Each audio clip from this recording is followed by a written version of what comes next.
Sa video ito guys, tara, samahan niyo ako guys. Ipakita ko sa inyo ang maong video na ito ngayon. Kung sino ang guest nga kasama ko o nanggaling, kung saan nanggaling itong mga guest, klase nga guest guys. Tara guys, pakita ko na sa inyo. Ito sila po guys ni Mama og Sir.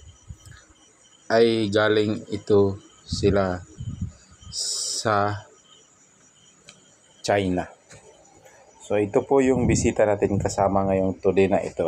Na tinutour natin nga, nandito tayo ngayon sa man-made forest gamit itong sasakyan na expander na black.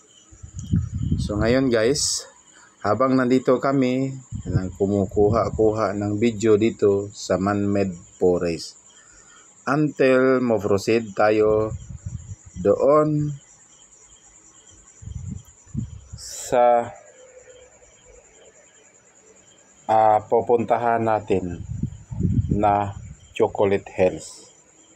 So ngayon guys, papakita ko sa inyo kung gaano kaanindot itong lugar na ito na nandito tayo ngayon sa Chocolate Hills o UNESCO Geographical Park sa Bohol Province. So itong lugar na po ito po ang lugar na noon lang po natin makikita sa libro nung tayo ay naging isang estudyante pa. Pero dumating ang time guys na ito nandito na tayo ngayon at ipapakita ko na sa inyo kung gaano kanindot ang maong lugar na tinatawag na Chocolate Hills, na sinasabi nila na like an Hershey chocolate. So yan po guys ang ating Chocolate Hills nga usa sa number 1 nga marker sa ating bansang Pilipinas. So yan po ang ating napakagandang video o napakagandang view sa lugar na ito.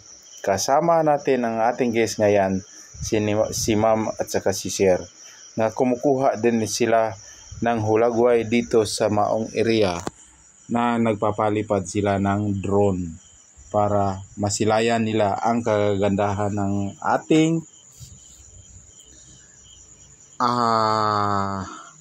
pinasigarbo sa buong mundo, ang UNESCO Geographical Park sa Pilipinas, na yon ang tinatawag ay Chocolate Hills sa Bohol, sa Buenos Aires, Carmen, Bohol Province.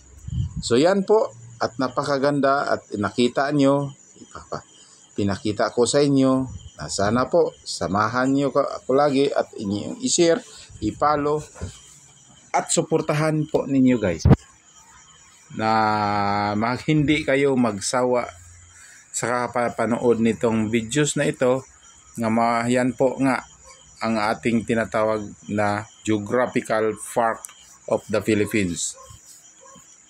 So ngayon, ayan po, nasa pictorial area po tayo.